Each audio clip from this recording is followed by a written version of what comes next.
closer, my child.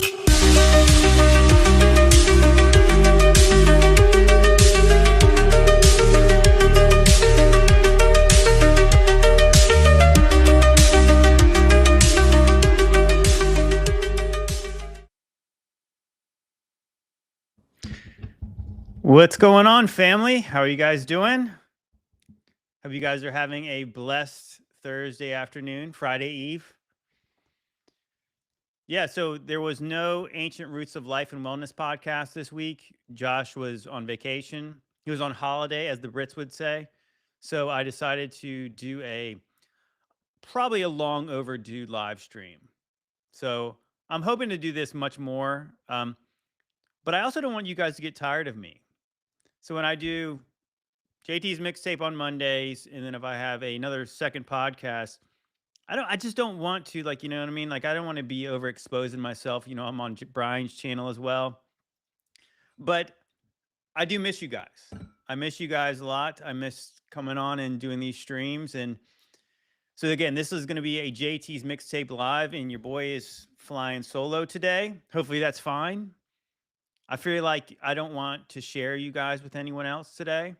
So it's just going to be me. So I do have quite a few videos today. And, you know, let's talk a little bit of self-promotion first at the beginning of it. I've got couple potentially fun things to promote. One, there's a new JT's mixtape, episode number 51, uncensored, available early on my Patreon. So if you guys check out the link in the description, you guys can check that out immediately. I would encourage you to check it out after this stream, but that's available right now. And also, I've been thinking about this for a while, and I've decided to pull the trigger. I created a second channel. For one, I feel like that I don't want to overexpose myself on this channel. But for two, maybe it's like a backstop just in case things get hairy on YouTube one day. So I just started a second channel, uploaded my first video over there.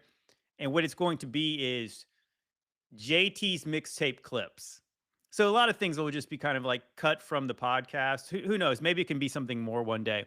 But, you know, like obviously these JT's mixtapes that I produce on Mondays, they're generally like 90 minutes to 2 hours. There's lots of good stuff in there that probably could be condensed, you know, for like a shorter clip. Maybe the segments of the videos we talk about. So I'll have to put a link in the description. I literally just created it just like right before I came on here. So I've got like one video on. So it'll probably have a lot of my shorts. So if you guys follow me on Facebook, TikTok, Instagram, it'll have lots of those clips.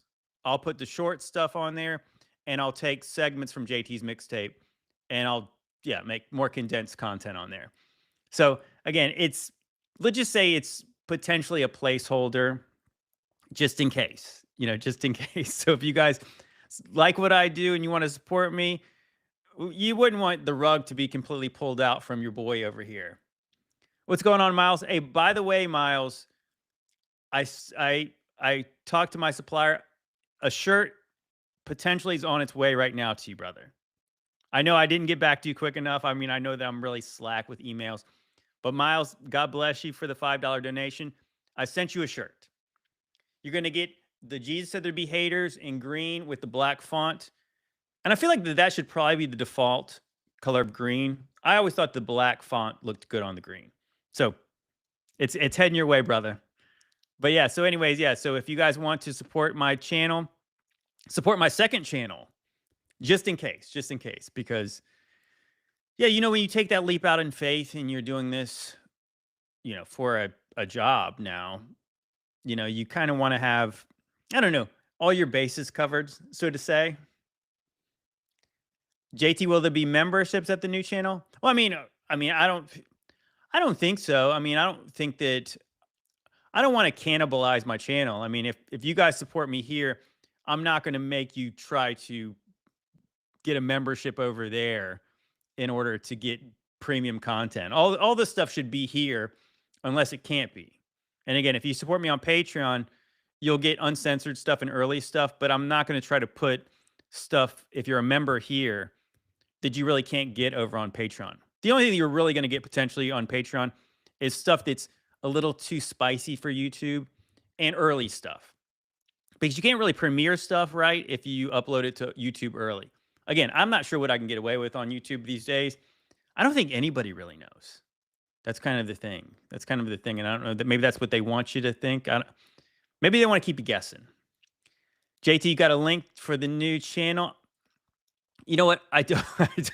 I literally should have just came up with that before, but yeah. I bet you if you search JT's mixtape clips, maybe it'll come up. Probably not because it's got no subscribers yet. But yeah, there'll be a link. I'll get you guys a link here shortly. But yeah, so what is going on with you guys? Can you post a link to the second channel? I absolutely can, and I will do that.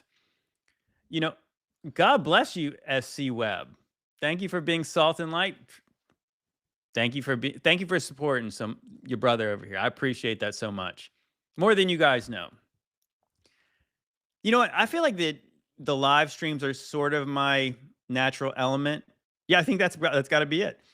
I like doing this more, and I do think that this is fun to be able to. You guys can be my co-host for the day for JT's Mixtape Live. That's the goal here. So, do you guys want to watch some videos now? Do we have anything else to talk about? Was there anything else weird in the news lately? Whatever. We'll get right to the vids. Let's get right to some videos. Can you pin it? Yeah, let me pin that. Yeah, let me do that. So I'm pinning the comment. This is the link to the second channel. This will be JT's Mixtape Clips. And of course, there's hardly any videos over there yet. There's literally just one. And it was just kind of random that I picked that one. But hopefully, Lord willing, there'll be a lot more in the very near future. But let's watch some clips. What do you guys are in the mood for? So I've got a smorgasbord of videos. And what I'm thinking today is I got some megalithic stuff, megalithic monuments and mysteries of America, potentially. We also have like old world stuff, old world architecture. We got some occult stuff. We've got just strange mysteries overall. There's a video, like some of these videos I've had for so long, and I just have not played them. Let's start with something. Okay, I got the perfect video to start with. This is kind of like modern culture compared to potentially like the old world, which was obviously seemed to be a glorious time. Now, have you guys seen the statue? I know that people who are in CFM, Ceiling Fan Man chats and watched his live stream, you guys are aware of the Tina Turner statue. If you have not heard of that, this is pretty interesting. Check this out. The reaction to a new statue honoring Tina Turner. Check it out. All right, so the crowd cheered as a statue was unveiled. All right, so you can see it. It was Sunday in Brownsville, Tennessee, Turner's hometown. From far away, it seems okay. Yes. But once you get closer, the consensus seems to be it's simply not the best. One fan wrote on social media, did people who made the statue know what Tina Turner looked like?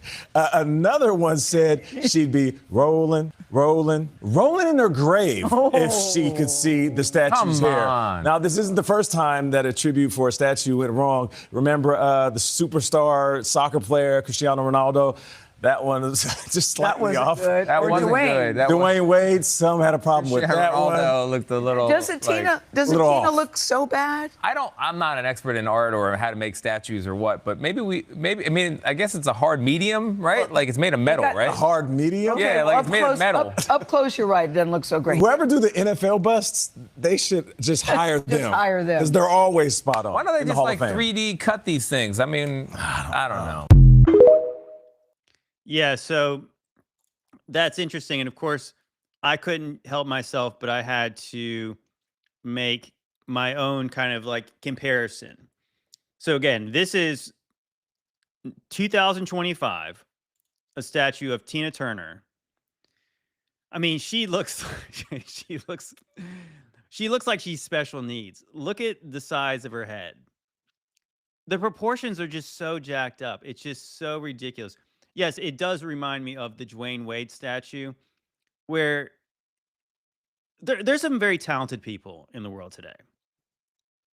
Why is this the best that they can do? I have a hard time believing that this is the best they could have done. Versus what we're told is, I can't remember this statue. I want to say it might be in Prague. So this is supposedly, we're told, this statue over here is from 1906. Now, is that really the date this statue was created? I don't know. But I mean, just check out the detail in this old world statue where you have, I mean, like literally all the detail on the saddle of the horse and everything, the cape, the horse's mane, the detail in the guy's beard and his crown. And then you compare it to what we're told is over 100 years later, we're so more advanced than they were back in the day. And yet, this is what we get as far as statues go. It almost feels like, is this an attempt to demoralize the public?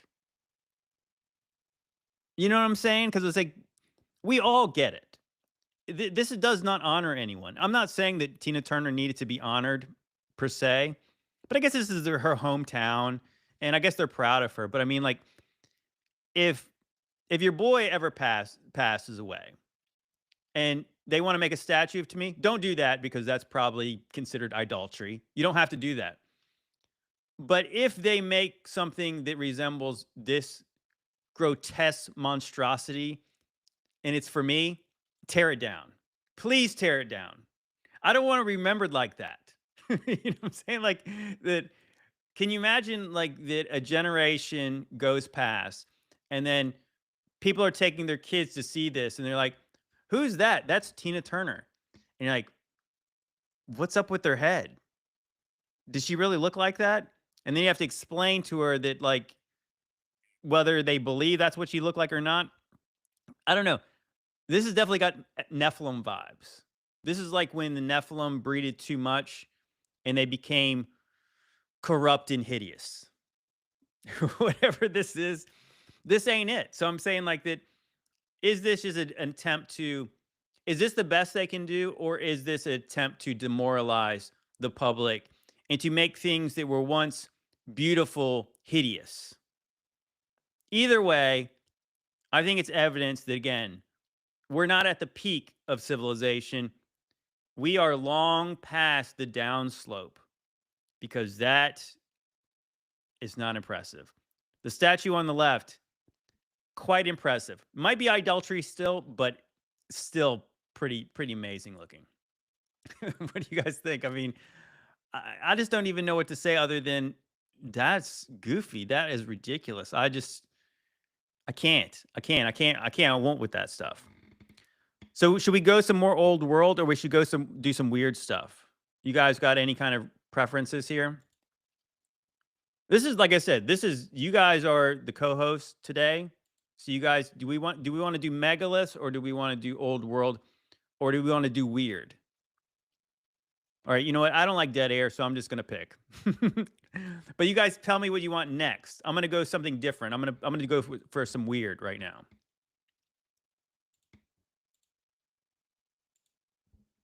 What if I told you there is a place in Corelia where trees only grow to a certain point, and then they literally start twisting and bending and growing back down or out, as if an invisible force is pushing on them? Oh, it gets weirder. In this area, it's called Mount Vadavara. The locals literally call it Death Mountain because there's practically no animals, no birds, and the water is uninhabited.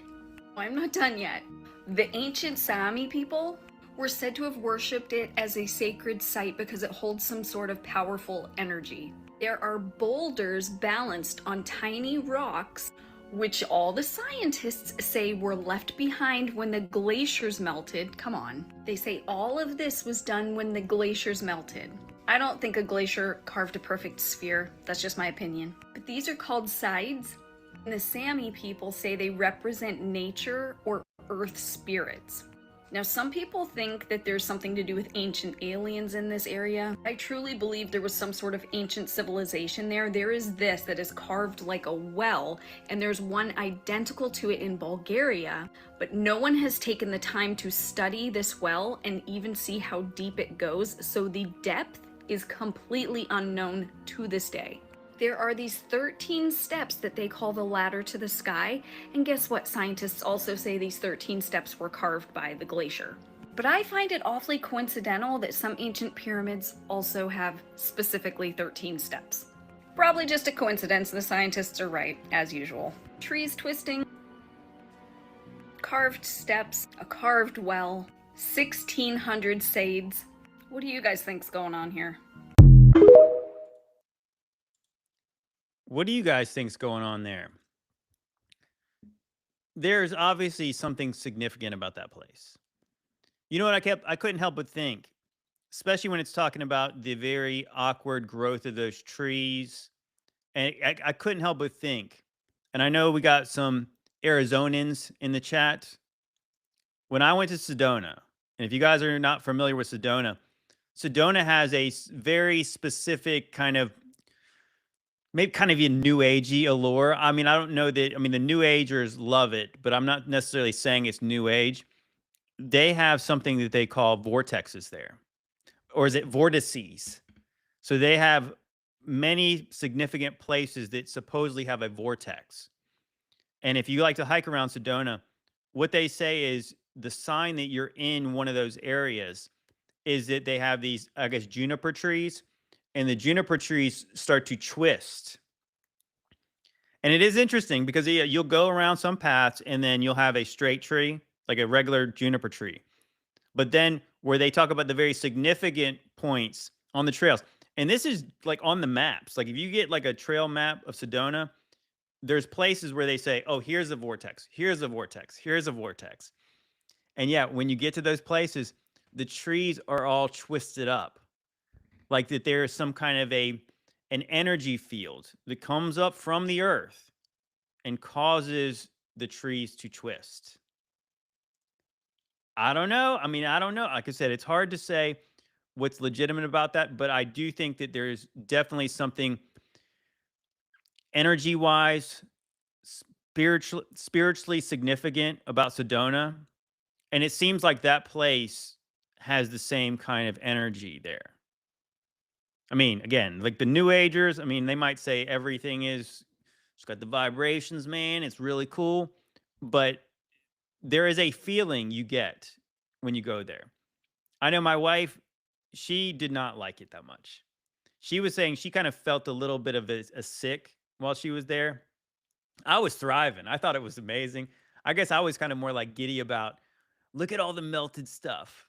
I think Sedona has all kinds of evidence of maybe red brick buildings that were turned into mush and just crazy stuff. But what was interesting about that place that we just saw, there was also megaliths. Those megalithic stones with a well that nobody knows how deep it is. How deep could it be that they don't know the depth? It's got to be really deep, right? Because if it was not deep, it'd be very easy to find out how deep it was. What if? What if? You guys are all aware about biblical cosmology and the association with the underworld and water, the deep. What if that well goes straight into Sheol, straight into Hades? So it goes down to a place where, I don't know, maybe even where the pillars of the earth rest. Like literally that's the underworld. I don't know. I mean, that could give it the weird spiritual vibes. It could be where the spiritual electromagnetic field twists trees into weird shapes. Why they don't grow so tall, like they're literally being pulled back down to the ground. Is that a low vibrational spiritual pull on these plants? What do you guys think? I feel like I'm not getting a lot of feedback from you guys. Of course, Brian at this point would say, I think it's demons, bro. Which he might be right. It could be a demonic energy, but it could be that, yeah, that there are electromagnetic fields in this realm we live in or on. And that is why there are certain that could be where like would have to do with ley lines, like why they would build megaliths in this specific place. Is that why Sedona was built where it was at? Like whatever it used to be called. I can't remember. This is a video I should have done a long time ago. But when I went to Sedona, I was looking up the ancient Native American mythologies about it, and it was some kind of a magical city. That's what they said. I mean, again, that's what they said. But it makes sense if there's all this evidence of meltology. There was likely an advanced civilization there. It got melted, likely by the wrath of God. But there's still the remnants of why they built where they built. Is that why we have the megaliths in where they are? I mean, I think so. I think it makes sense. But we're going to stick on that subject because, again, I like to go from videos that make sense together.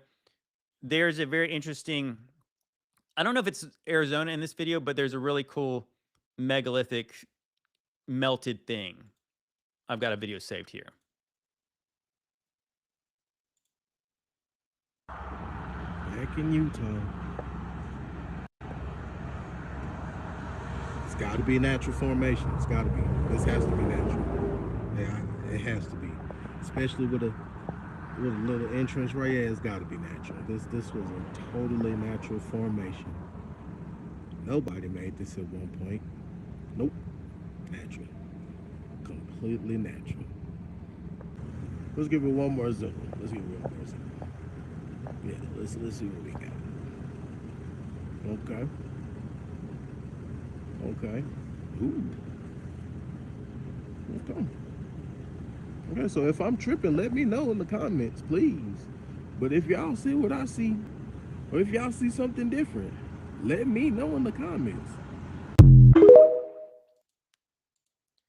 So is that guy tripping? I don't think he was tripping. I think he was right. That thing looked like it was obviously very bell-shaped. But yeah, there's little doubt in my mind, especially again, it had the red, which likely was brick at some point. But like, what was that thing? You know what it kind of looked like? It kind of looked like one of those state capitol domes. It almost looked like it had kind of a like a tower thing at the top. Then there's the dome, and then there's, I don't know, brick under it. What do you guys think? I think it seemed like that. I wonder if we can find where that was. It was like, just like Bell Rock, Utah.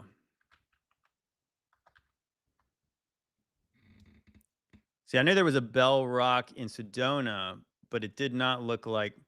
Okay, yeah, there is a Bell Rock, Utah. Of course there is. That's what it. I think that's what it is. Gosh, I only got one of those crappy. Okay, so it's Bell Rock, Utah. I'm sorry that the picture is not higher quality. This is what I found. But yeah, if you look up here, you can kind of see it looks like, was this one some kind of a tower thing? Was this like a rotunda dome? Like think kind of like the Pantheon. And then this just had to be brick. I guess all this was probably brick. But maybe some of this other stuff was shaped different. I mean, yeah, it's really interesting how it's got a little cave entrance here. That seems convenient. It also is, again, geographically, it's just sticking out of nowhere. Like mountains, you got mountain ranges in the background, but then you have this anomaly. I don't think he's tripping. Again, I don't think he's tripping. Do you guys think he's tripping? I think that looks like it was once a building, an old world building, maybe. What do you guys think? Yes, the rest is underground, maybe. I agree with that. I agree that there's a high likelihood of that. I think that's very possible that it was just the top again, just the top of the iceberg. What's beneath? Tunnels, probably tunnels, probably a whole building. Okay, let's keep it moving. Again, this is JT's Mixtape Live, so we don't have anybody else to distract me from the videos. We're gonna keep going. Just to put this out there. Last episode, we didn't get to as many videos as I want to. Sometimes the discussion just goes and goes and goes. But on JT's Mixtape Live, I can ramble, but only for so long. So I'm going to try to keep it moving here today. Let's switch it up a little bit. This video was really interesting to me. The real reason why Doc Brown and Marty McFly in Back to the Future are friends is way weirder than you think. Like, seriously, think of the weirdest possible explanation in your mind, and this blows it out of the water. Back to the Future is one of my favorite movies, but I, like many other people, have always kind of wondered why Doc Brown, an elderly scientist, is friends with Marty McFly, a rock music obsessed teenager with no apparent interest in science. The only vague explanation that the movie gives is that Marty McFly likes to go over to Doc's house and play his giant guitar amp that he built. But still, how did they even meet in the first place? How did the topic of the guitar amp come up? It's never explained. But the thing is that it is actually explained in early versions of the script, like this one, which is the fourth draft from 1984. And in all these early drafts of the script, it's explained that Doc Brown has squandered his entire family fortune trying to build the time machine. And so in order to make some money, he starts bootlegging adult films, and he hires Marty McFly to basically sell the tapes to his fellow students at his high school. So Doc Brown is a smut peddler and Marty McFly is his dealer. In fact, you can kind of tell reading these scripts that it was originally supposed to be drugs, that Doc Brown was making some kind of drugs in his lab and then Marty McFly was selling them. It makes more sense with him being a scientist. But then at some point they realized it was maybe a little bit too far and then they changed it. There's also a bunch of other big changes they made to the final film from these scripts. Like, for instance, Einstein, Doc Brown's dog, was originally a monkey.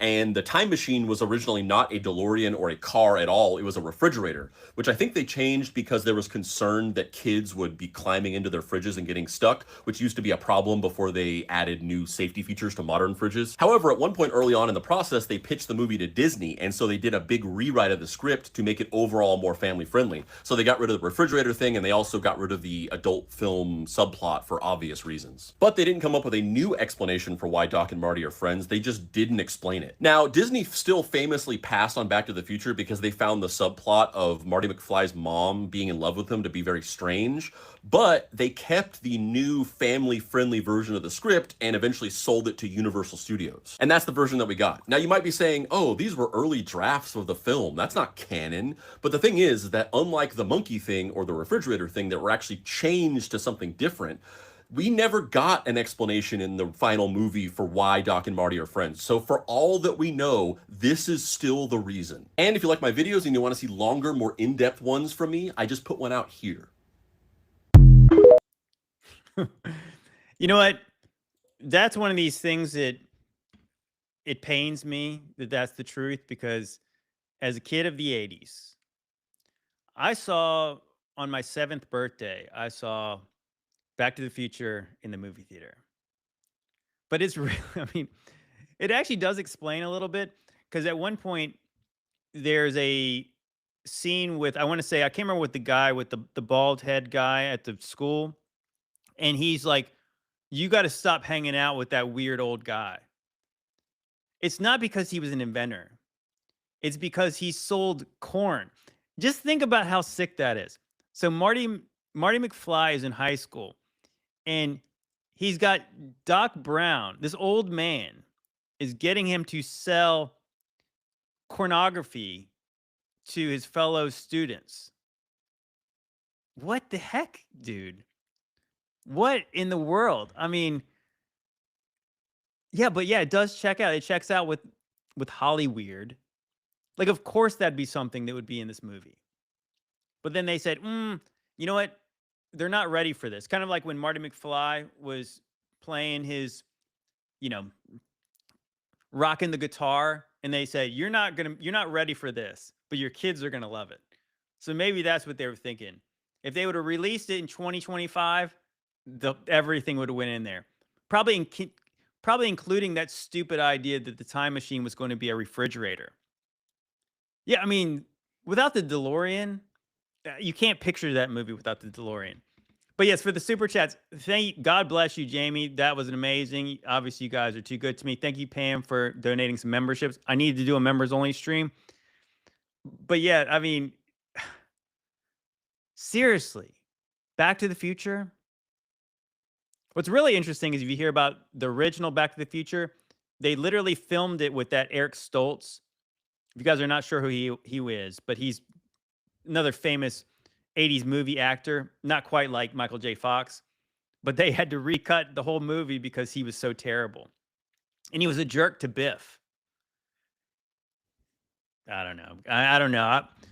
Sometimes you just don't even want to know. You know what? I was just talking with Brian today, and I always like to quote Ecclesiastes chapter 1, when Solomon says, with much knowledge comes much vexation, and with much wisdom comes much sorrow. Such as when you hear that Back to the Future originally had a subplot where Marty McFly sold smut that Doc Brown somehow, how did Doc Brown get the smut is the real question. Oh, see, again, I don't even want to know. 16 Candles, excellent movie. I mean, it's not technically a godly movie, but classic 80s. Yeah, I enjoyed that movie immensely. Okay, let's keep it moving. What do you guys want to talk about next? Do we want to go? I guess I did tease some megaliths. So here's a interesting video that might set up some other megalithic videos from Tucker, our favorite 3-letter agency podcast host. I mean, there are megaliths around the world, including in the United States, huge stone structures, and nobody, including any structural engineer in the United States, has no idea how they were built in the pre-industrial age. Like, there's literally not even a good guess as to how this was built. And of course, I don't know the answer either. But I mean, that's such an amazing thing. When were the pyramids built? Nobody knows. How were they built? Nobody knows. I can't get that out of my head. I'm not pushing a conspiracy theory. I'm just noting what we don't know. Yeah. I don't know why, everyone else is like, shut up. Shut up. What? No, I'm glad you said that. And there's a lot of other structures that are popping up more nowadays in archaeology. And there's even guys that do surface LiDAR, and they're seeing things in fields and such. It shows the exact topography of the ground. Exactly. Without vegetation and suggests what's underneath it. Yeah, so if you start seeing geometric shapes and stuff, might be something. It might be man-made. Or at least made. Yeah, so again, with Tucker, we always got to give this caveat. Tucker Carlson, Candace Owens, Joe Rogan, name all the other big podcast hosts. I think that this needs to be said, and I've probably said this before. You guys are all big boys and big girls, I assume. There might be some technically underage people watching this. I mean, again, I always hit not for children because these videos are not made for children, but I consider my audience to be adult and mature. It's kind of like sometimes you just have to be able to say what he said was interesting and we can spit out the bones. Again, we don't believe everything that really anybody says. As I tell you guys all the time, I'm not telling you to take my words as gospel. Unless, of course, I'm preaching the gospel. But again, that's not from me. That's from the Lord. But when we watch videos like that, I think it's significant. And again, maybe this could be about the controlled opposition. But Tucker he's talked about lots of things that we talk about. And I think it's noteworthy. And I think those kind of questions, yeah, I mean, is he a Freemason? I mean, they're probably all in these secret societies. Again, it's not really hard. I mean, again, I feel like that I like to give people the benefit of the doubt, but also not be naive, right? It's like I'm not surprised when these people turn heel on us. But anyways, that being said, let's get to the substance of his video. Yeah, that's really interesting that there is evidence of megaliths all over the place. And as Tucker rightfully said, this is a fact. This is a fact. We don't know when they were built, and we don't know how they were built. And when they tell us how they were built and when, they are just guessing. And most of their guesses are completely inept, completely ridiculous.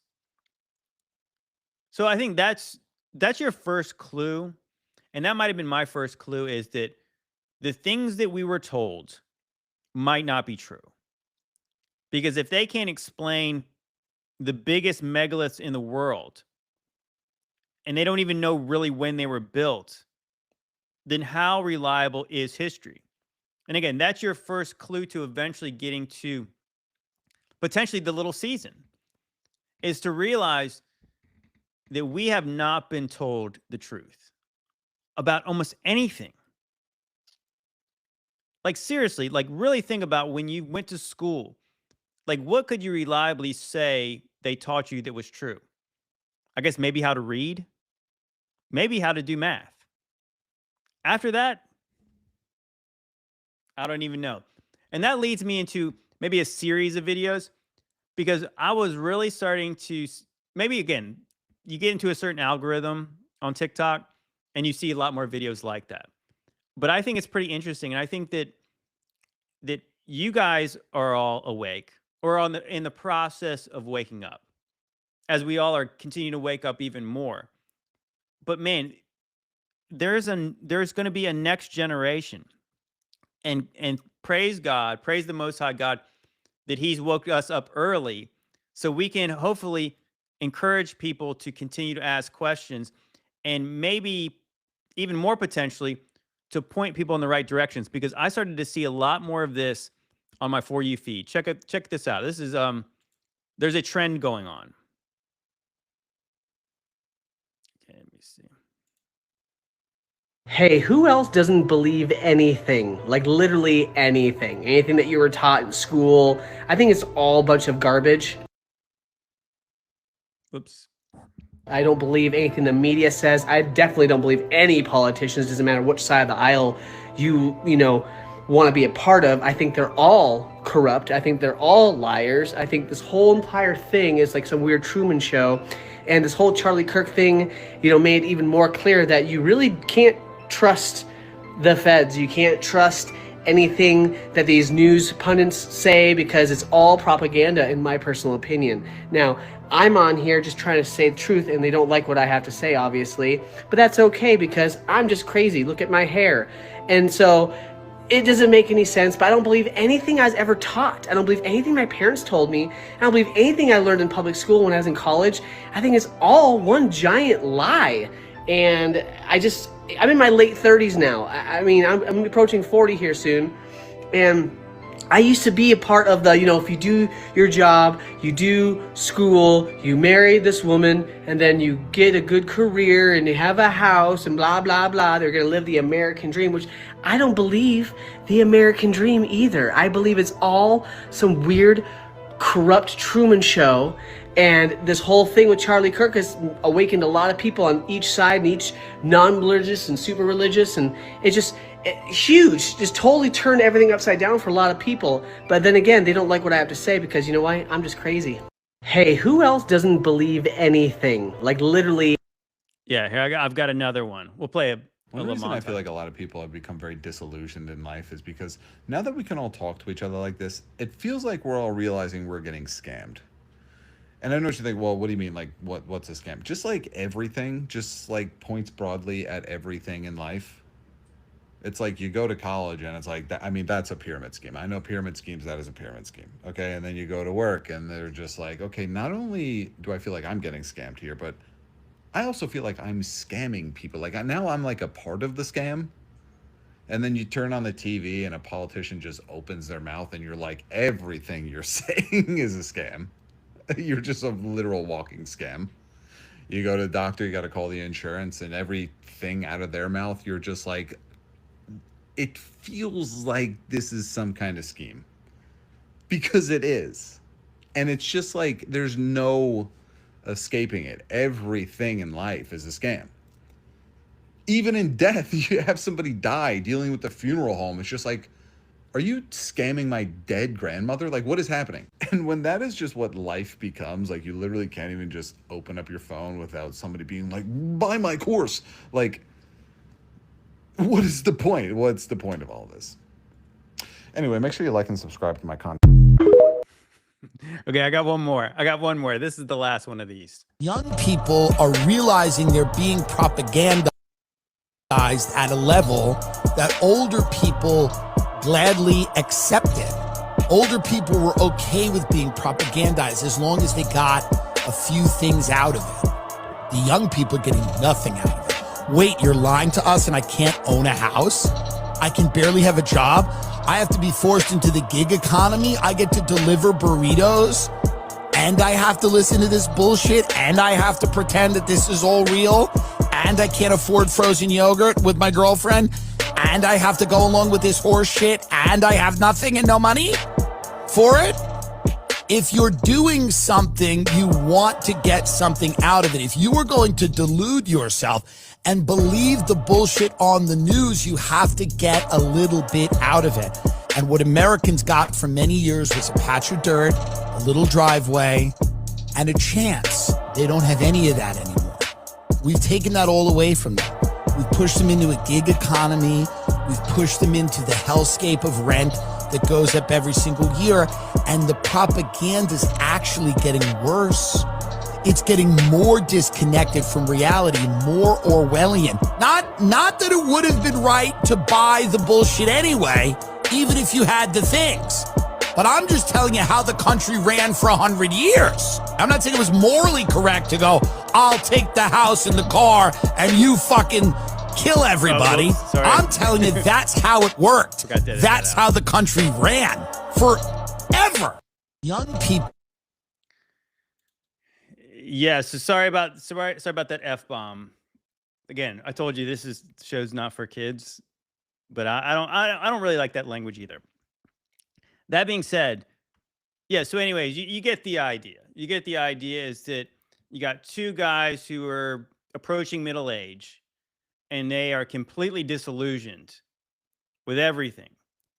And I think it's interesting. I think this is interesting. Again, there's a lot of evil on TikTok, but I think that again, once you start getting into these algorithms, probably like they probably started to see videos like maybe like my videos, people like me who make videos like that literally start to question the rocks, they question the buildings, they question the shape of the earth, they question what you've been taught in church.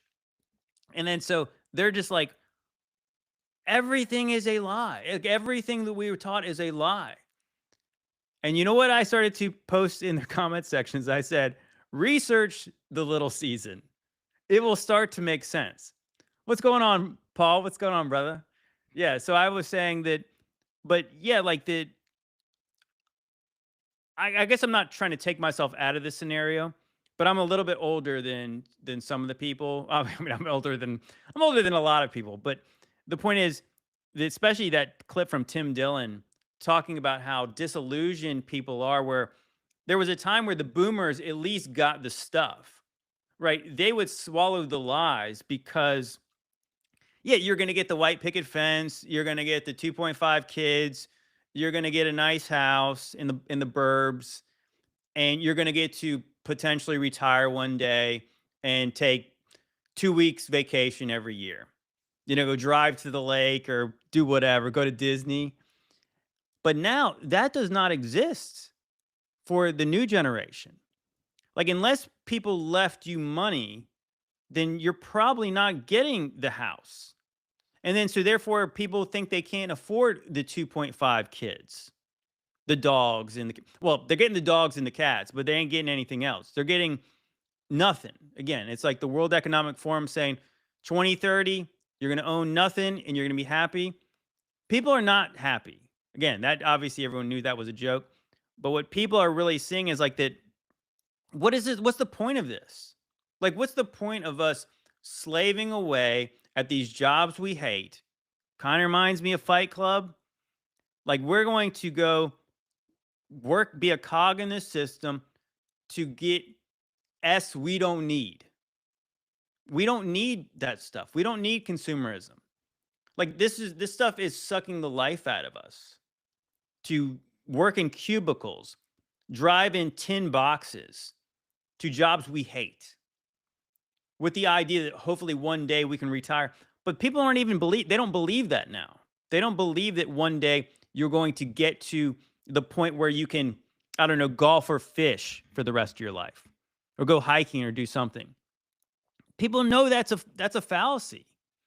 I mean, some people still believe that, but most people believe that that is not attainable to them.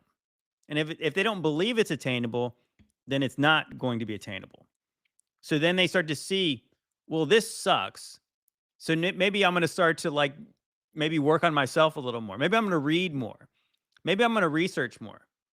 And then what you end up doing is realizing that everything you were taught was a lie. And it was all based on propping you up to be, again, just smart enough to work the machines in the factory, but dumb enough to believe all the lies they told you.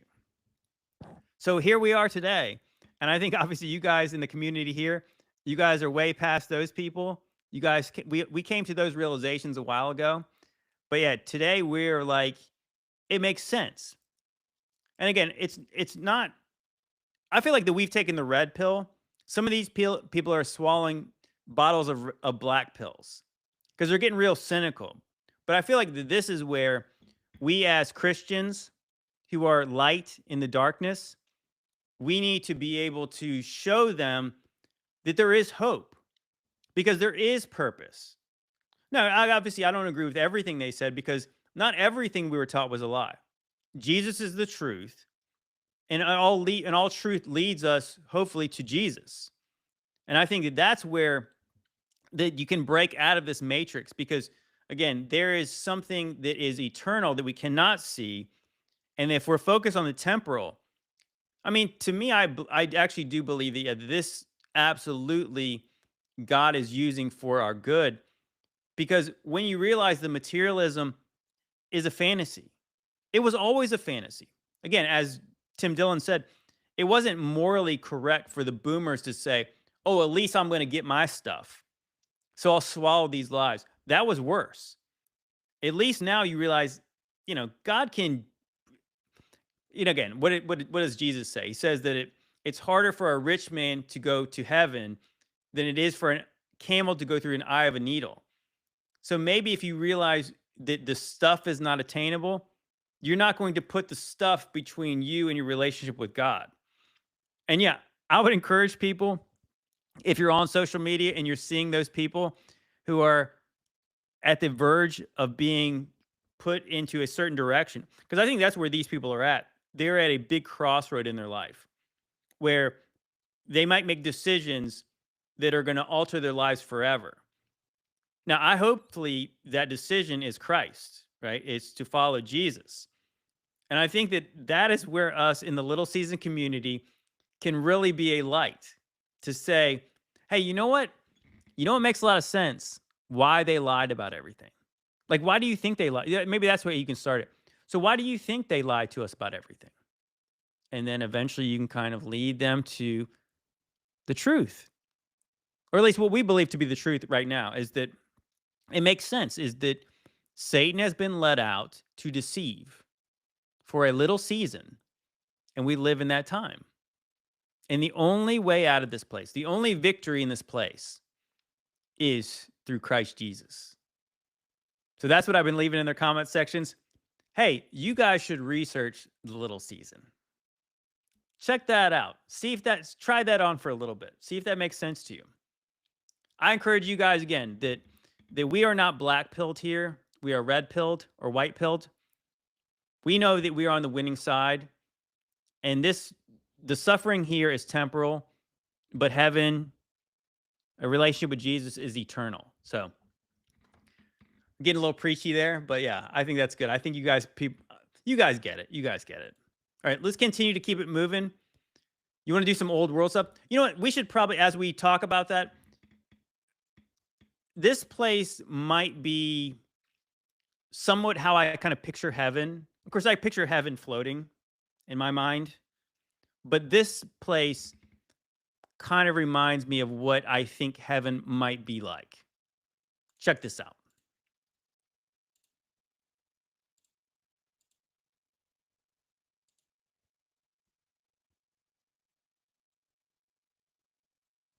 The Mont Saint Michel.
So how about that place? Am I right about that? I mean, just picture that thing floating, and that totally has New Jerusalem vibes. I mean, that's what I picture anyways. I mean, but what an incredible place. And again, what I can really say about that, that is obviously what you picture when you think of like millennial reign architecture. Just not like the Disney castles, like legit, just beautiful architecture, scenic landscapes. What's really crazy about that, and what I would say is not necessarily a fact, but what I believe to be true, there's no way they built that thing when they said they did. Again, they didn't build it when the tides came in, where it like literally was surrounded by water. Oh my gosh, like that, there's just no possible way. Like logistics would be an absolute nightmare. Like, so what are they gonna have to wait till low tide to go deliver the materials to build this thing? Again, that's another clue that the sea levels, the topography, the geography was vastly different when they built that building or built that whole city. Couldn't happen. Impossible. You know, and I'll tease this. I want to say I had some other videos, but I want to tease this for an official mixtape. Not that this is not official, but this is just different. This is me. I gotta save some videos for the main show. I want to do a breakdown of the city of Venice. What do you guys think about Venice, Italy? Again, just teasing that. Venice, Italy has got to be one of the most sus stories you could ever imagine. A city that's built literally with waterway streets. All the buildings are floating on kind of pylons and stuff.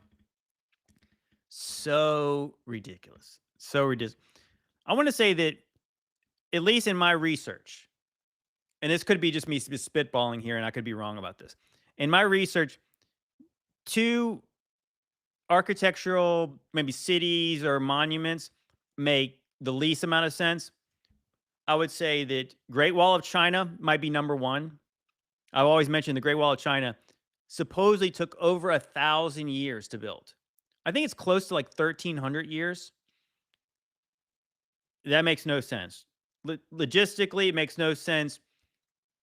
Materially, I mean, you think about it, like the Great Wall of China was built over the span of over 1,000 years, right? That's what we're told, to keep the Mongols out of China. What we're told is there has not been one empire that's lasted that long, over 1,000 years, right? Like worldwide empire. I mean, I guess you could say like Britain or whatever, but I mean, I don't know. It's put it this way. In the ancient empires, none of them lasted that long. So why would you ever take that long to build a wall that potentially nobody with your last name who even looked like you would ever have any kind of use for it? So stupid. Ridiculous. It makes no sense whatsoever. And the second might be Venice, Italy. Venice, Italy is a ridiculous story. Again, it was like a city that was built over hundreds of years because the Romans wanted to get away from the barbarians. So they built the place in wetlands. I don't think that's the truth at all. I think that's a lie. But again, that's a tease. We'll talk about Venice another time soon. Let's do some more old world buildings.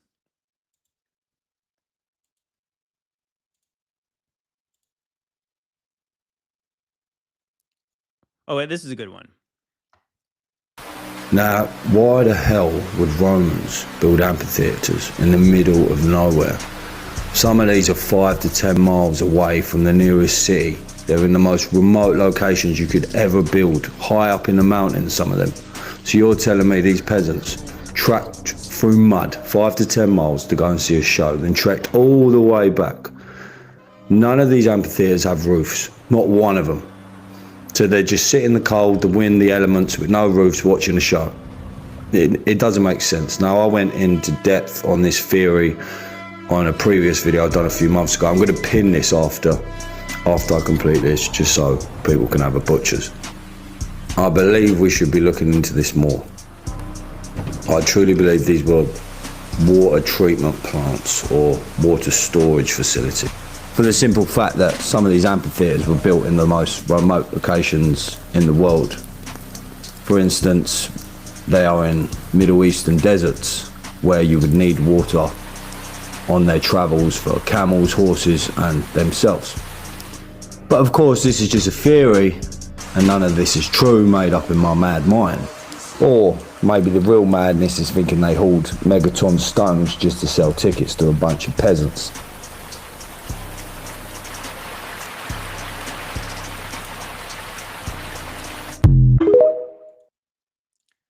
This is just a theory. I love that guy's accent. Yeah, that's really interesting. And I don't know if you guys have ever heard that supposedly the Colosseum in Rome. This is what we're told. This is what we're told. Is this accurate? I don't know. What they told us about the Colosseum was not only did you see the stuff like you see in the movie Gladiator, with gladiators fighting in the arena, potentially Christians being eaten by lions for sport in the Colosseum. But not only that, what they told us, what they told me in history class, I'm not even sure if this is history class. Maybe this is history shows. That literally they used to do games where they would depict these famous Roman battles in the Colosseum, right? Well, not only did they do battles, but they did supposedly sea battles in the Colosseum. I mean, this is what history tells us. That they used to flood the Colosseum and they would have like real ships fight in the Colosseum. I mean, can you even imagine that? So if you guys have ever been to any pro sports like baseball or the NFL, if you went to like a giant football game, or I guess whatever, I mean, college football, those college football stadiums are massive. Can you really picture in your mind that they could flood the whole bottom of it and then have like life-size ships floating around and fighting? Oh, it would be very cool. I just don't know that I believe it. It makes again, like just think about what kind of infrastructure you have to do that. Because if they did that, you think it would ruin a lot of stuff because water ruins almost everything, right? You flood the place. Imagine the mold. Can you imagine all just the ick if you did that? So what if that guy's theory is correct? Is that those amphitheaters, those coliseums were actually not for gladiatorial games? What if they were for water? That could potentially have something to do with like the idea of, again, the Antiquitech. What if this had something to do with potentially water, vibrations, frequency, electromagnetism? Could it have something to do with energy? I don't know. Let me see. Let me see if I can find a depiction of like, yeah, the Colosseum flooded. Let me see. Because just in case you guys think I'm making this up, Roman Colosseum naval battles. Yes, and I'm telling you guys that I feel like that. Again, you guys probably think that I'm making stuff up, but I'm not. Seriously, guys, like look at that. Look at that. I feel like that's stupid. I mean, I think it was awesome if it was actually true. But what do you guys think? Do you guys think that that makes a lick of sense? That they could have flooded the whole bottom of the Colosseum? Well, like literally, like it has underground infrastructure under the Colosseum. Of course it does, because everything has undergrounds and tunnels and everything. But do you seriously believe that they could have pulled this off in the times of Jesus? I don't know. I just think it looks, I mean, again, see, that's stupid. Obviously, that's AI. It would have had to be pretty deep, right? How did they get the boats in there? Those ships are big. You know what I'm saying? Like, does this seem stupid to anybody else? They probably had sea monsters put in there too. Did they put a Kraken in there too? I'm telling you guys that history, again, it's more stupid than you think it is. Because just think about it. Like, how did they get those big ships in there? That's what they say. I mean, again, this is what they say. All I'm saying is it does lend credibility to the idea that if that's what they say, that they flooded the Colosseum to put boats in there, it's likely that's not true. So maybe that's the lie to hide what they were really purposed for. So the question is, was it bred in circuses? Yeah, the holes are a minimum 10 feet. So you're talking about like that would have had to be deep water. Those were big ships. I mean, at least the depictions of them were big ships. You couldn't make it like 2 feet deep. Of course, that one idiotic picture had the guys like waist deep with these giant ships around them. It looks fake, so it must be real. It's possible. I mean, I guess it makes more sense than outer space, but still pretty stupid. I don't know. Let's keep it moving. Again, this video has been all around the place, the podcast, which again is fine for JT's mixtape. Let's go back to some megaliths. You guys want to do megaliths?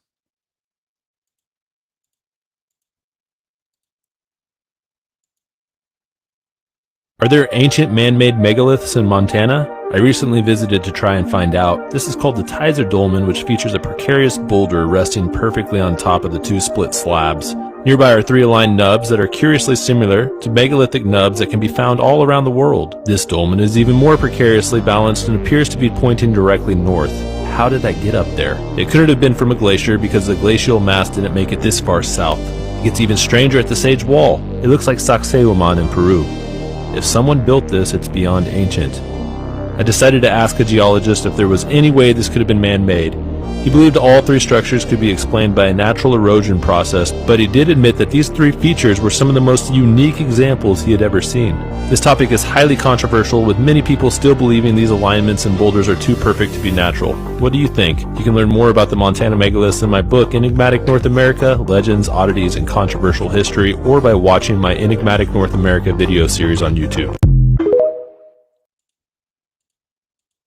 So what do you guys think? Do you guys think that those were natural rock formations?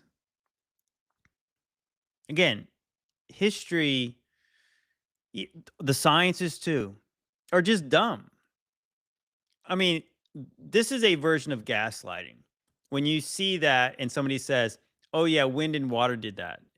Like, we all know that we see something that's unusual. And that's why we have questions about it. For them to say that wind and water did that over a million years. Again, there's no science behind saying that a million years took this long for rocks to look like this, because it cannot be repeated. All they're doing is repeating lies. There's no way they could know that. I mean, again, you know what you saw. That was a wall. So yeah, in Montana, there's a megalithic wall. And who did it? I guess the real crazy part about it is that if there's pyramids in Central America, right? In Mexico, and in South America, why is it hard to believe that there would be megaliths in North America? Of course there would be megaliths. It seems like whatever happened in North America was obviously really bad because it was way more, let's just say, tribal and way more desolate.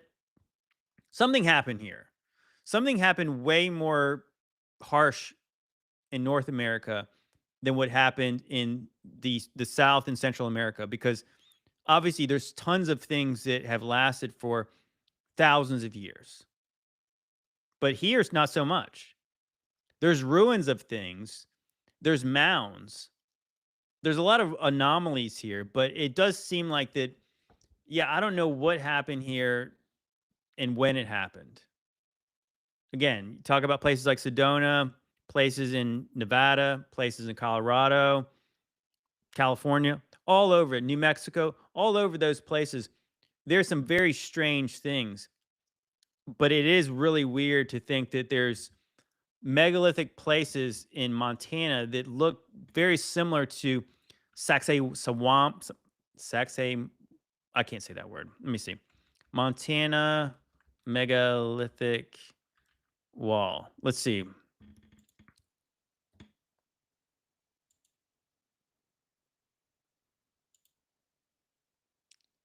I mean, I got it's kind of like you got to be kidding me that when you see this, that somebody says, "Oh yeah, trust me, bro, that's totally normal. That's totally a natural rock formation." You know what I'm saying? It's like they really do think we're stupid. Like, talk about the level of gaslighting to say that that's natural. It's like, what, like, it's kind of like, really is like, what are they hiding there? Because that's stupid. It's a stupid lie. It's a ridiculous lie. But why wouldn't they just say, hey, we really don't know who built it. It was obviously built a long time ago. It's pretty mysterious. I don't think that's not it. We don't really know who did it, but that's not it either. Oh, that's part of it. Yeah, like, did they really think that rocks would end up like that on accident? Does anyone think that? It's crazy. I mean, it's really crazy to think that yeah, rocks naturally stack themselves like that. The real question is, yeah, what are they hiding? Giants, bro. It's giants, bro. Yeah, it's not always demons, bro, but potentially, I think, yes, that's the answer. It's giants, bro. That actually makes sense that why they wouldn't want us to know. Because again, who moved those giant stones in that very strange way? Mad Pax says rain did it. Yeah, I mean, it's possible. It's kind of like I don't even know if I would give it the Dumb and Dumber 1 in a million chance. But yeah, I mean, I guess it's possible. But yeah, that's what they say. They say rain, wind, maybe a river, maybe it was climate change.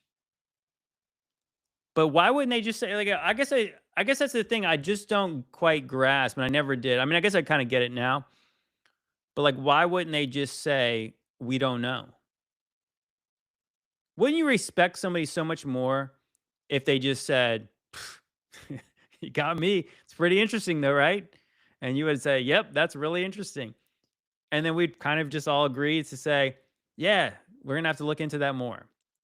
But they try to say that they know, and they try to shut down a conversation that needs to be had. We want to know about our history.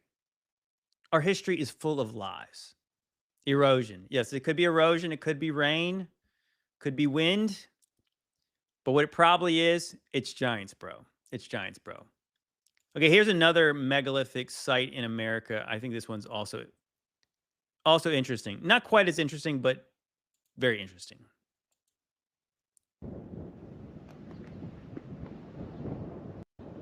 But the fact that no one knows what this was for, why people came here, why it's so full of such exotic things like chocolate, macaw feathers, like parrots, you know, piles and piles of parrot feathers. People were coming here in massive pilgrimages and going to incredible lengths just to come here. Was it once a year? Was it once a lifetime? We don't know. What were these rooms used for? We don't know. Why did they build such a big, magnificent, sprawling city and then just leave it?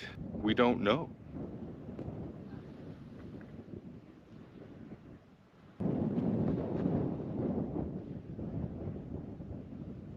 Everything about this history and these accomplishments is technically a mystery. A lot of it's just hearsay or local stories. But again, when it comes to local stories, there's a lot of conflicting storylines. Then there's the Aztec influence. There's evidence to indicate that this could have Aztec influence in it as well, which would explain all the corn as well as the parrots. So that's very, very, very interesting. Because, I mean, if you think about it, back then, how would someone in central or southern Mexico even know that this place existed? How would they know to come here? There's no phones, there's no mail, they didn't even have carrier pigeons. But they did know to come here because we have the parrot feathers and the chocolate, the cacao beans, none of which is anywhere near here. So somehow those people had to know to come here. So how did they know? Unless perhaps they were descendants of the Aztecs. The Mayan. I don't think it's Incan, but they could be descendants of them too. We don't know.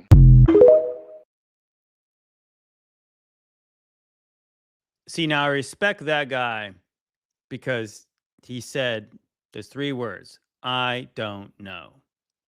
I think some of his earlier conclusions were probably wrong, but I respect him a little more because he at least said he did not know.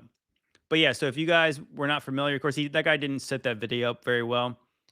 That is Chaco Canyon in Mexico. So check that out. So yeah, that's really an interesting. Obviously, again, if they could have tried to convince people it's a natural rock formation, they would have said it was one. But very clearly, there you can see the stones, you can see the bricks. And what he said, again, that I'm not necessarily convinced about, like, we don't know how they communicated. He's just saying they were related to people. But yeah, did they have phones? I'm not saying they did.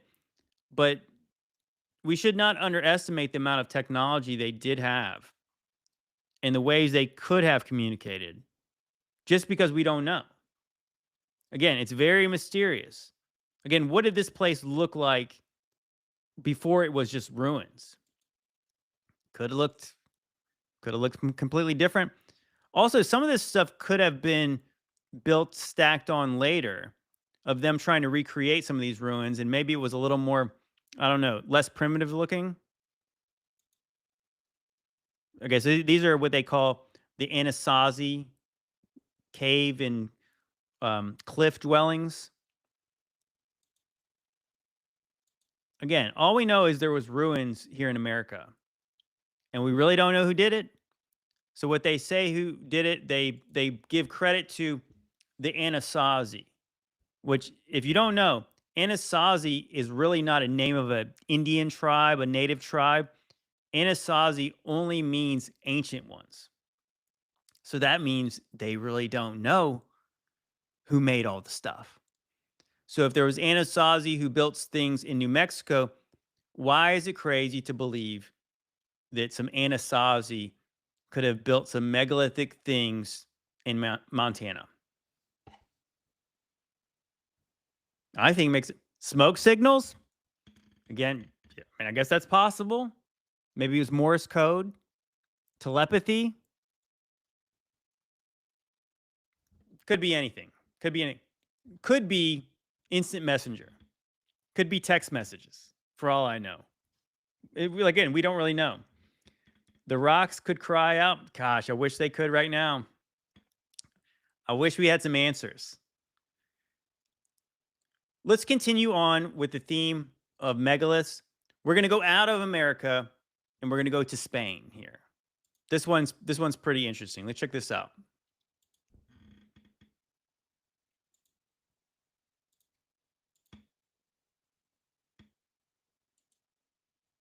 All right, little man, it looks like we're talking about megaliths today. Behind me is the megalithic site known as the Dolmen of Guadalperal. It is also known as the Spanish Stonehenge due to the fact that it looks a little bit like Stonehenge and is conversationally fluent in Spanish. But despite how beautiful and complete it is, we know very little about it. It is currently believed to have been built somewhere between 4,000 and 7,000 years ago, which, if proven correct, would mean that it could be almost 2,000 years older than Stonehenge. The site once featured a dolmen, or an enclosed burial tomb, at the center. Dolmens are a feature of countless megalithic sites, and you're probably familiar with what they look like. They typically consist of a large flat slab on top of multiple standing stones known as menhirs. So why is it that we know so little about this site? That would be because we are only seeing it for the first time in almost 60 years. In 1963, the river which ran past this archaeological site was dammed by the command of Francisco Franco, creating with it this enormous reservoir as well as a hydroelectric dam complex. And because of this, the Dolmen of Guadalperal has been underwater for the last 60 years. It has only been recently due to the advent of anthropogenic climate change where drought seasons have caused the water levels to recede enough that the site could be seen again. But the 60 years underwater have had some pretty disastrous effects on the site,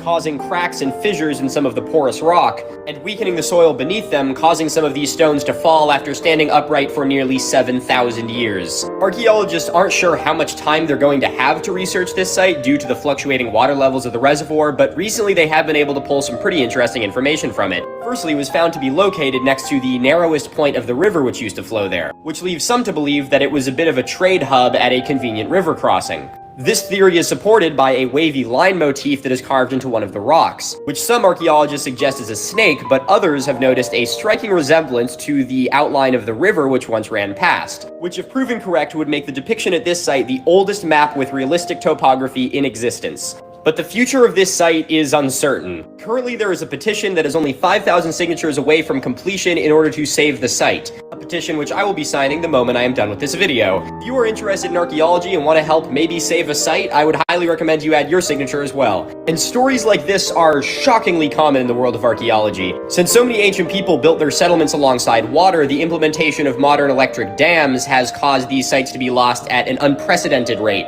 Places like Lake Powell have seen the decimation of American indigenous sites. And just this month, depleted water levels at a reservoir in Iraq have shown the remains of a 3,400-year-old city, complete with 6 to 10 foot walls, elaborate paintwork, and previously undiscovered cuneiform tablets that are still in their clay envelopes. So many of these ancient sites can gracefully withstand the test of time, with stones standing upright for 7,000 years exposed to the elements. The most efficient force at destroying these sites, unfortunately, is us. If you'd like to see more long-form archaeological content, check me out on YouTube. Link to that is in my description. And as always, yeah, you guys get the idea. You guys get the idea that, yeah, in the Basque Country in Spain, very interesting. Brian brings this up often. And I think this is where Brian kind of brings in the idea that biblical times, Gentiles were not even really humans. I'll give him this. I don't full believe that, but I think it's really interesting, this idea of what a gentil was, according to the people in the Basque Country. So this is the people who lived in the area, or these are the beings who lived in that area where they those dolmens of Guadalperal, the gentils. Guys, that's Bigfoot. I mean, that looks like Bigfoot, right? What you'd imagine Bigfoot to look like. Those were the beings that these people, like the people in Spain, the humans, gave credit to building these kind of things in Spain. The dolmens, these megaliths. Yeah, so it said that the gentil are a race of giants in Basque mythology. The word meaning Gentile from Latin gentilis, was used to refer to pre-Christian civilizations, in particular the builders of megalithic monuments, to which the other Basque mythological legend of, was it Marirook, are involved too. The Gentil were believed to have lived alongside the Basque people. They were hairy and so tall they could walk in the sea and throw rocks from one mountain to another. The stone throwing has led to several tales, explanations for ancient stone buildings, large isolated rocks. Even the Basque ball game pelota is ascribed to these stone throwers. The tradition lives on in Basque power games of stone lifting and throwing. Some attribute to the defeat of Roland in the Battle of, was it Rovan? Oh gosh, I can't pronounce that word. Where the Basques defeated the Frankish army by throwing rocks at them.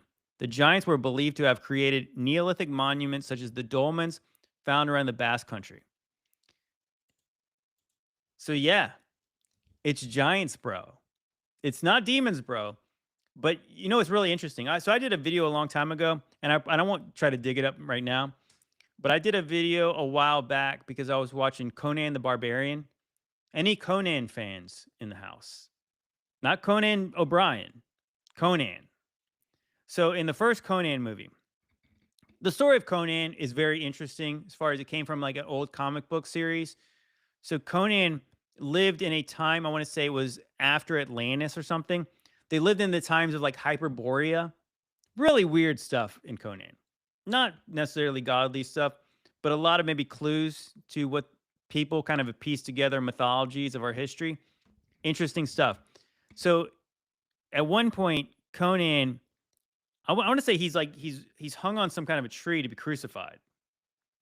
Again, the movie's not godly, but he ends up being saved by this kind of Chinese wizard, I think, or a Mongolian wizard. He's Asian. He's Asian, bro. I'm not sure which kind he was. But anyways, they go to a place where there's all these dolmens, all these like kind of like a Stonehenge. I believe that that's the place where at least the recreation of the environment Conan is at, it's exactly like the same one as the dolmens of Guadalparal. And so the Asian guy, the Asian wizard, is telling this story about how this place used to have giants and kings that lived amongst it. That's facts, dude. That is totally facts. I want to say that is absolutely come from a real place. Oh, and you know what? I probably have one more video, and maybe I can dig up one of my own old videos, because I think that this fits to the theme that we're coming about. It's giants, bro. Let's see if I can find this video. Can give me 1 second. You guys can chat amongst yourselves. I can see if I can find this old video. Oh yeah, it's pretty good. I just found it quick.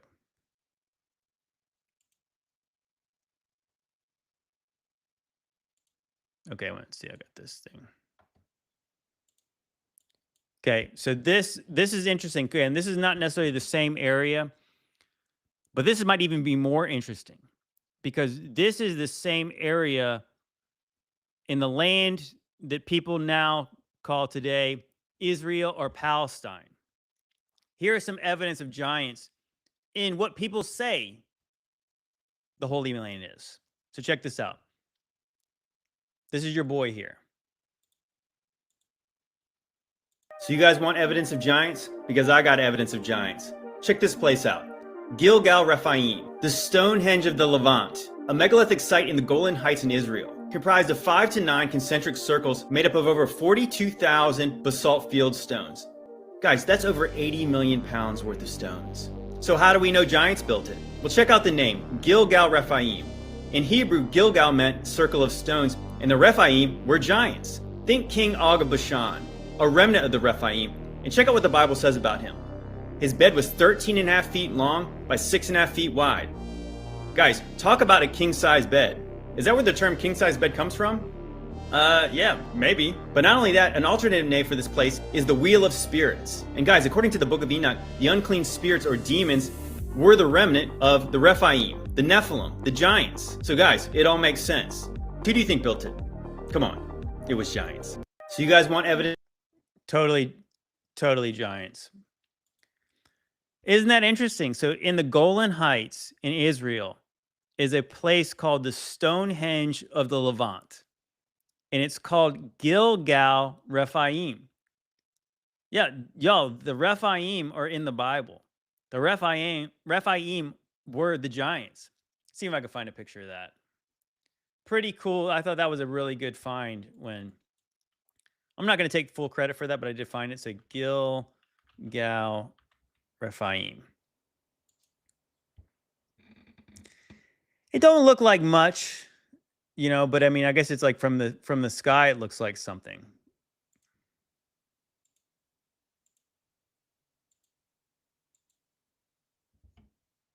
Yeah, check that out. So I guess they said 42,000 stones make up this megalithic monument. I guess the truth of the matter is we really don't know what it looked like back in the day. What if this is just the top? You know what? Actually, I bet you almost anything that there's something under this thing. See, even the stones they do have are big, but they don't really, you probably don't get a good sense of how big they are. Oh, is that an idea what they used to look like from Prophecy Watchers? Yeah, there's something else going on here. Again, we really, it's hard to say. Is this, whatever this was probably about, it has something to do with obviously astrology, maybe the solstices. It's likely some astronomical marker. Or it could be a place where the giants ate humans, ate the peoples. Look up Gilgal Park in Salt Lake City. It's pretty strange. You know what? Again, you guys are the co-hosts today. I can do that. Gilgal Park in Salt Lake City. Yeah, let's look that up.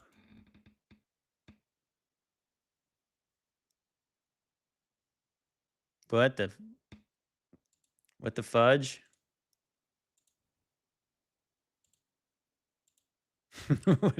What the heck? Who is that? Is this the Gilgal Sculpture Garden in Salt Lake City? See, sometimes you think you've seen it all. I did not expect to see that. What is happening there? That's a good call. Thank you for telling me to look that up. I wish Brian was here to see that. What the heck is happening here?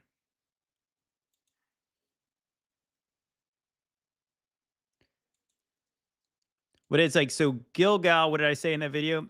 What in the world are we looking at? Oh my gosh. So obviously this is definitely relates because it's got giants, it's got sphinxes. What in the world? That looks like a Mr. Bean if he was a sphinx. You guys know Mr. Bean? Yeah, right. Okay, so sorry, Wendy. Wendy called that. Yeah, is that Mr. Bean? What in the world? Again, just when you think you've seen it all, there's way more to see. Again, you guys are the best. You guys are the best. You guys are the best community. I can always rely on you guys to show me things that I never knew before. Gilgal Bible word, no? I don't know what you mean. Yeah, I think Gilgal, well, I mean, Gilgal, I think is a place in the Bible, but yeah, I think it means wheel or something like that. Wheel of the spirits or something. Do we got CFM in the house today? Now it makes you think Paul Bunyan real. Indeed. That's a very weird mythology of America, is that there was this giant guy who cut down trees and he had a giant ox, a blue ox. That sounds like, is that like Moloch? I mean, again, the deities in the ancient Near East were often depicted as horned animals. And a blue ox, that kind of reminds me of the stuff from Hindu, like the Hindu religion, the blue stuff. Was that a Pee Wee Herman Sphinx or was it Mr. Bean? I guess it depends on who you ask. But anyways, yes. So I would think it's really interesting. Yeah. So we have to dig into the mythology about Paul Bunyan. Yeah. Why a giant? Why a giant lumberjack and a blue steer? Something there. Well, anyways, guys, I think I'm going to wrap it up here today. But again, as we pin the top comment over here, I created a second channel. Again, there's not a lot there, but again, the second channel is going to be JT's mixtape clips. So maybe even possibly today, we could clip parts of what we did today and make it and put it on JT's mixtape clips. Kind of like a lot of podcasts do. You know, they put their shorter stuff on there because you guys like the long form stuff.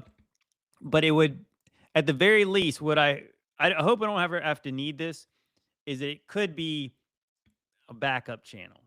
Just in case. Just in case. We don't know if they ever start cracking down. We can't talk about megaliths or giants and Paul Bunyan and Mr. Bean. We don't know what the censors will do one day. But I have a feeling, yeah, that maybe one day they might not like. We can't use the juice box on TikTok. So again, that might be a clue that the things are changing. So we don't hope for that. But yes, having a backup would be potentially helpful. And also, yeah, maybe this would be a good way to introduce people to the podcast, is show the short clips, right? Just a possibility. But anyways, guys, again, if you guys want to check out JT's mixtape, episode number 51, uncensored, it's available now on my Patreon. You guys can check that out right now. And again, if you guys want to support this podcast, yeah, thank you, Tris, for posting earlier. Check out Modern Roots Life or grab a t-shirt. Whatever you guys want to do. But yeah, I'd appreciate if you guys sub to my new channel. And if you do that, it'll encourage me to post more stuff. But anyways, guys, you guys have been amazing today. Thank you so much for the super chats. You guys are awesome. This was a lot of fun.